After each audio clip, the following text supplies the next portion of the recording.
Bom, na noite de hoje nos coube trazer um dos assuntos que eu particularmente gosto bastante, que são as curas de Jesus, né? Dentre tantas relatadas no Evangelho. O Haroldo Dutra Dias, que é um grande estudioso do Antigo Testamento, do Novo Testamento, na tradução do Evangelho que ele fez, ele catalogou, ele chegou a aproximar das 30 curas relatadas no Evangelho. E na noite de hoje, nos coube trazer uma delas, que particularmente me toca muito.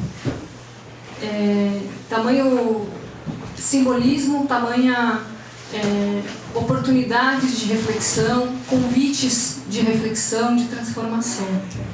Hoje vamos falar sobre Bartimeu, o cego de Jericó. E é interessante a gente fazer uma reflexão. Por que Jesus curava? No primeiro momento a gente pode pensar que ele curava corpos. E ele curava, mas só isso.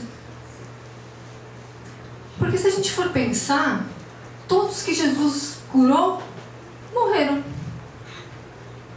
Então nos provoca a buscar algo a mais do porquê Jesus curava. Jesus curava muito além do corpo enfermo. Jesus curava almas. Por isso, ele inclusive é conhecido como médico das almas. Porque a cura do corpo, ele perece de qualquer forma. Todos viriam a morrer. A diferença é de que maneira eles estariam quando viessem a morrer. É a mudança de trajetória perante a nossa atitude, as nossas condutas, a nossa vida.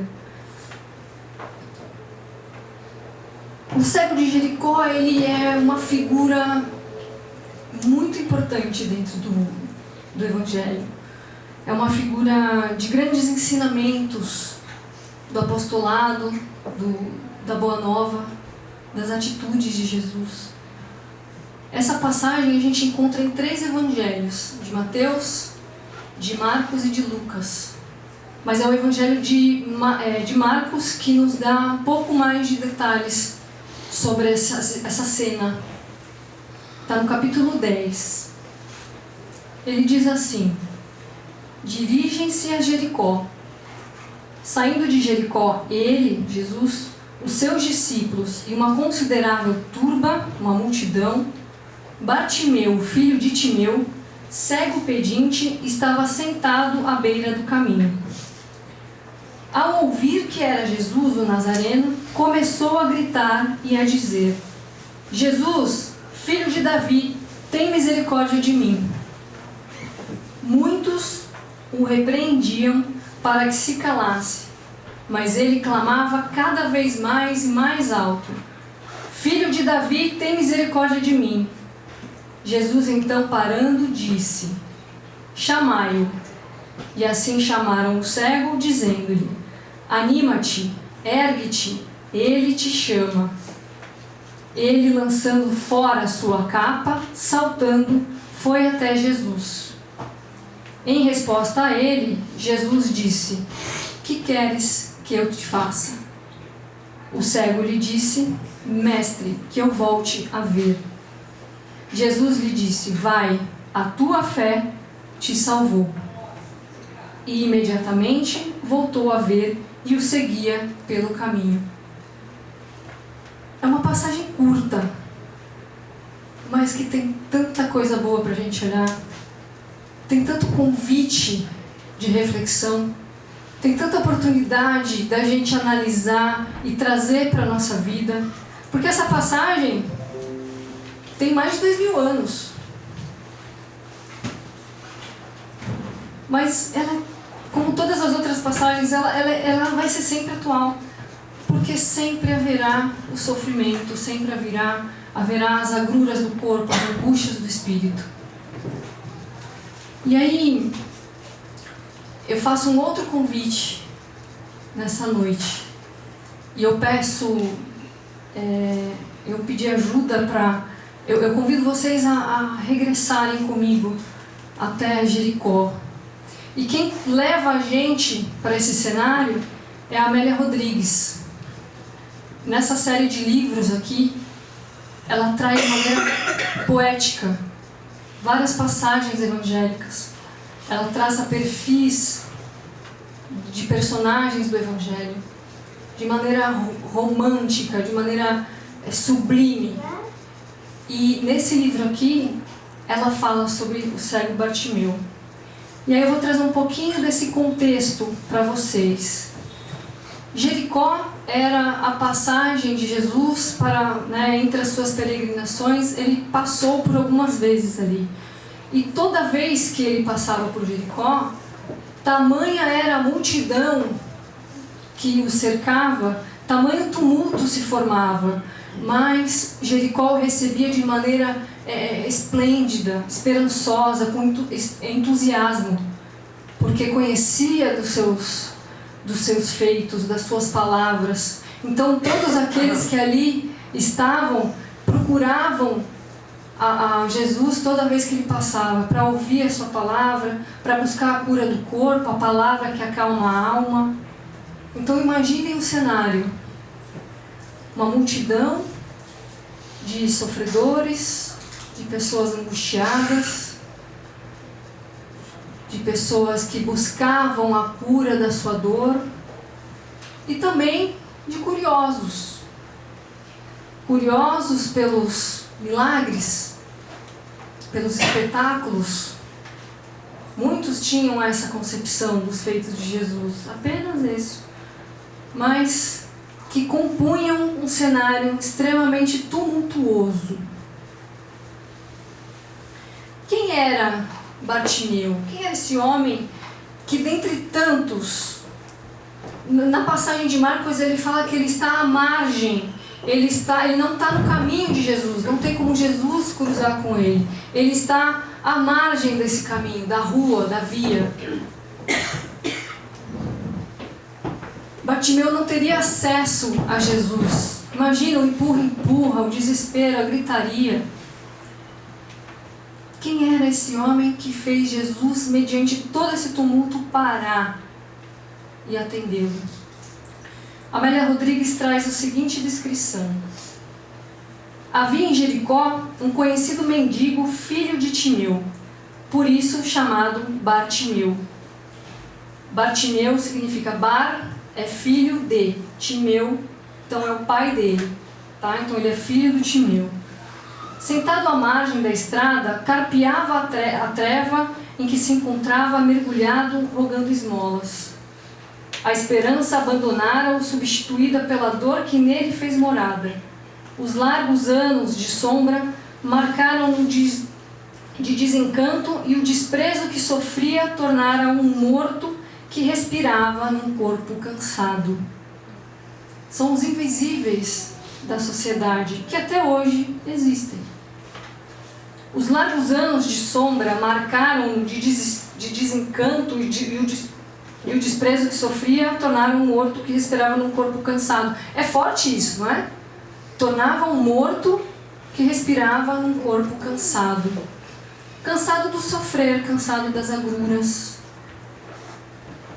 Nenhum ideal, forma alguma de alegria acenavam-lhe a vida. Totalmente desesperançoso.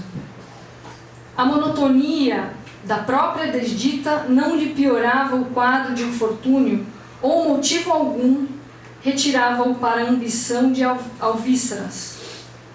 A marcha dos desiludidos é sempre assinalada pela sombra mesclada de sombras. Não, porém, naquele dia. Naquele dia, não. A notícia da chegada de Jesus à cidade deixara-o excitante, expectante. No máximo da amargura, luzia-lhe uma claridade de esperança, um fiapo de fé, que passou a constituir-lhe o estímulo que já não conhecia desde há muito. Estava mergulhado nessas reflexões de alento, quando escutou a multidão pronunciar o nome de Jesus de Nazaré. todo ele se comoveu. Anos de sofrimento, de exílio, do morto que ainda respirava, mas aquele dia foi diferente. E justamente isso me faz lembrar de uma história. Um homem viajava para o interior de São Paulo e no caminho ele resolveu fazer uma parada num posto. Ele desceu do carro, tomou um café, foi ao banheiro e nisso ele percebeu que tinha um cachorro que uivava de dor. Aquilo tocou ele de uma maneira tão íntima. Ele foi abastecer e o cachorro uivando, chorando, você via que ele estava com dor. Ele chegou para o frentista e falou assim: moço, o que aconteceu com esse cachorro? Por que ele chora tanto? O frentista falou para ele: sabe o que é, moço? É que ele está deitado em cima de um prego. Aí o homem falou: mas por que ele não levanta? Aí o frentista falou assim: sabe o que é? Está doendo o suficiente para ele chorar, mas não o suficiente para ele levantar. Quantos anos Bartimeu passou? Como pedinte, como excluído da sociedade. O cachorro sofria a ponto de chorar, mas não de se levantar. Precisava mais dor para que ele saísse daquela situação. E foi o que aconteceu com Bartimeu. No íntimo dele, quando ele soube que Jesus se aproximava, ele falou: hoje não, hoje vai ser diferente. Hoje vai ser diferente. Eu vou reescrever a minha história. Eu vou virar a página e vou escrever um novo capítulo da minha história. E foi assim que ele fez. Algumas atitudes de Bartimeu nos convidam a refletir como estão as nossas condutas. Quantos pregos mais precisaremos deitar sobre para a gente sair da inércia e reagir, agir, mudar a condição? 3 pontos me chamam a atenção na história dele. Quando ele percebe que Jesus se aproxima, o que ele faz? Ele grita. Ele não enxergava, certo? Mas ele tinha outros 2 recursos. Quais eram? E a fala. A audição e a fala. Ele não enxergava, mas ele usou o que ele tinha disponível.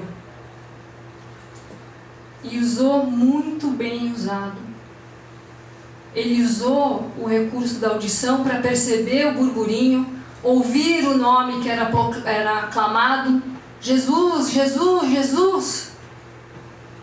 E ele gritou, porque imagina só quantos outros ali à margem não estavam junto a Bartimeu. Naquela época era muito comum a deficiência, em especial as de nascença, porque era muito comum se ter casamento entre parentes. E hoje, geneticamente, a gente sabe que existe essa condição de má formação, de cegueira de nascença, né, a surdez e assim por diante. Então imagina quantos nessa mesma condição estavam ali. Mas ele sabia que para chamar a atenção de Jesus ele tinha que fazer algo diferente. E o que ele tinha de recurso? Gritar. E assim ele fez.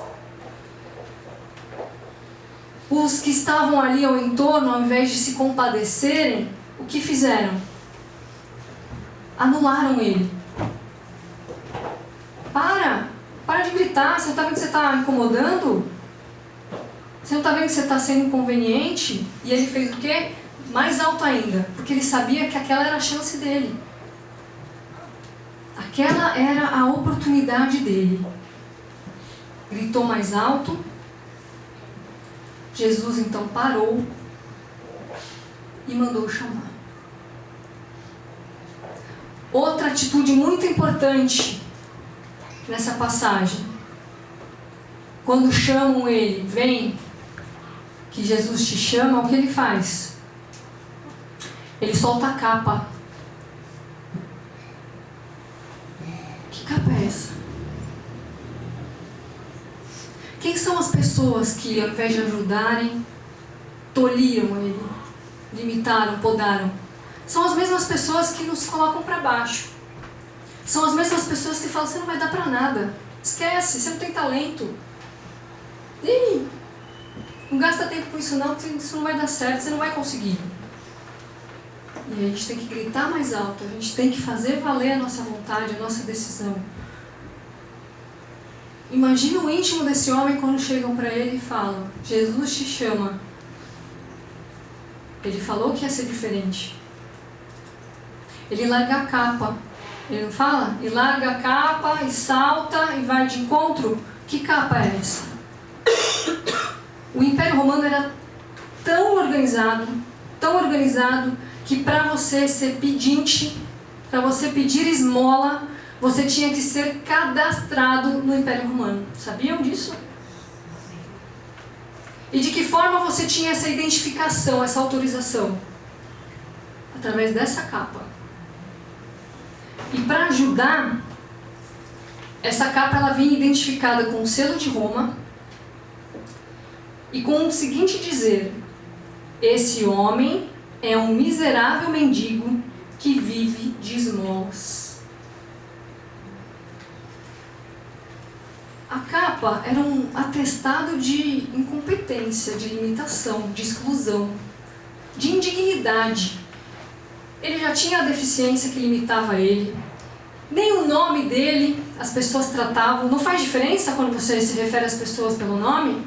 Quando você vai no mercado, as pessoas não te atendem diferente quando você vê o nome no crachá? Não é mais digno, não é mais respeitoso? Ninguém sabe o nome dele, sabia que era o filho do Timeu. E ainda tinha essa da capa, que atestava a incompetência dele. Mas ao mesmo tempo que atestava a incompetência dele, era um instrumento de sustento dele. Porque sem ela, ele não poderia pedir esmolas. E o que ele faz com a capa? Ele larga. Ele larga a capa. É o bem mais precioso, é o bem de existência dele. Sem a capa ele não pode comer, ele não pode beber, ele não tem nada. E era uma decisão que não tinha volta. Por quê? Não era fácil conseguir essa capa. Não era fácil conseguir essa capa. Nem todos conseguiam essa autorização. Ao largar, o que ele faz? O que acontece? Alguém certamente pegou. Perdeu. Ele sabia que era uma decisão sem volta. E isso ele faz porque ele tem fé de que Jesus ia socorrê-lo. E trazendo para o nosso contexto, que capas são essas? Quais são as nossas capas? Quais são as nossas, os nossos argumentos que nos impedem de crescer, que nos impedem de sair daquele emprego que te humilha, que te impede de abandonar aquele relacionamento que te faz sofrer? Quais são as nossas capas? Quais são as nossas desculpas? Quais são as nossas desculpas? Quantos relacionamentos infelizes a gente vive? A gente se acomoda. Quando Bartimeu jogou a capa fora, ele saiu da zona de conforto dele. Era pouco, mas era tudo. Era tudo o que ele tinha. E ele jogou fora. Não foi uma decisão fácil. Concordam? E se não desse certo? Ele nem pensou nisso, porque ele tinha certeza. A fé dele, de tanto ouvir os prodígios do mestre, fez com que ele tivesse essa certeza de que daria certo. Bartimeu entregou a vida dele a Jesus, colocou na mão dele. E aí, ele então chega até Jesus, e Jesus faz uma pergunta e você fala, pô, sério mesmo que Jesus perguntou isso? Tá vendo que ele é cego? Não é óbvio que ele quer a cura? Não sei. Às vezes é uma questão de comodidade, é forte falar isso, mas às vezes a doença, a limitação, ela é cômoda. Por isso que eu falo que ele saiu da zona de conforto quando largou a capa. Ele quis mais. Ele cansou de ficar deitado no prego. Então, não é tão óbvio que ele quer a cura, porque nem todos queriam. E aí ele poderia ter pedido muitas coisas, né? E se fôssemos nós, de frente a frente com o mestre, então, Camila, o que você quer? Eu quero 2 horas para pensar, mestre. É tanta coisa, não é? Mas Bartimeu sabia o que ele queria. Ele entendia qual era a real necessidade dele. Ele vai até Jesus e fala: que eu volte a ver.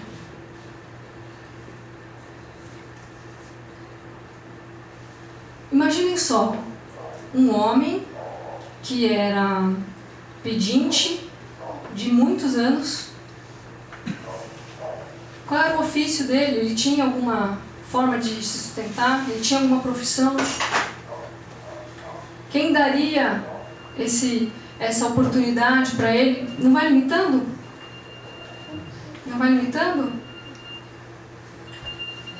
Ele poderia ter pedido assim: mestre, que eu receba as coisas sem eu ter que me humilhar. Que as pessoas cheguem lá na minha casa e falem: eu trouxe pão, trouxe comida, trouxe roupa. Ele poderia ter pedido isso, certo? Mas ele pediu para voltar a ver. E nisso, ele disse assim: eu quero ser dono da minha vida. Eu quero ser o senhor da minha vida. Eu quero ser o responsável. Eu quero deixar de ser o figurante para ser o protagonista da minha vida. Eu quero responsabilidades. E para isso eu precisava de muita coragem. Muita coragem. Ele deixou tudo que tinha. Na até então incerteza de como seria.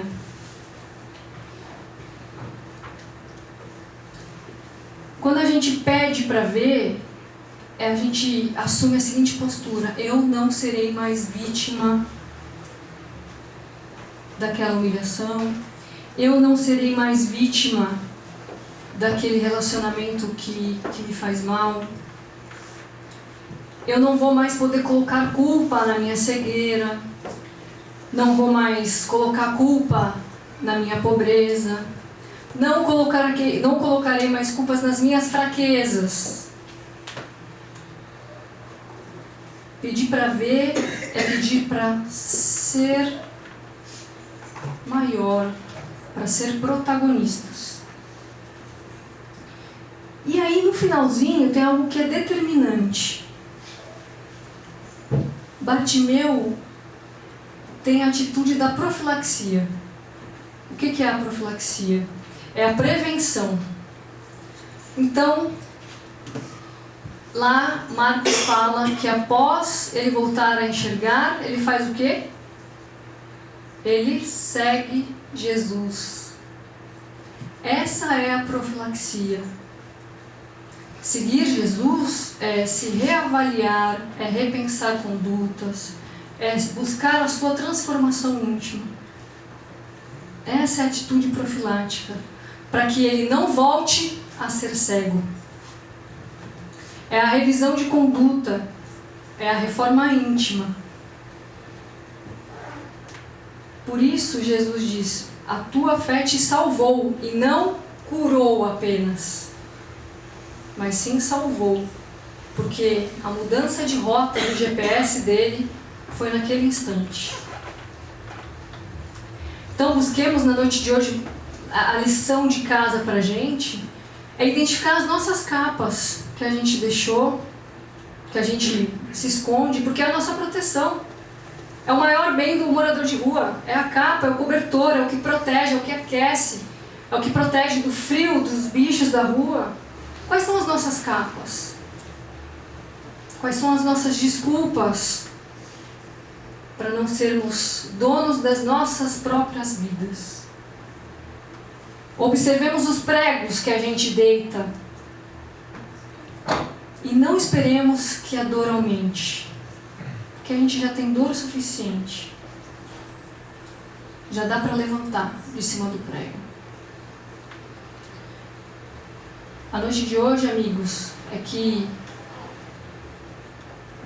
o convite da introspecção saudável, não depressiva, não triste, saudável, para que nos reavaliemos, para que possamos mudar a rota do nosso GPS. E para encerrar, eu trouxe um trechinho ditado pelo Emmanuel no livro Caminho, Verdade e Vida, que fica sendo a nossa prece de encerramento. Que o Senhor, portanto, nos faça enxergar todos os fenômenos e situações, pessoas e coisas, com amor e justiça, e possuiremos o necessário à nossa alegria imortal. Que assim seja.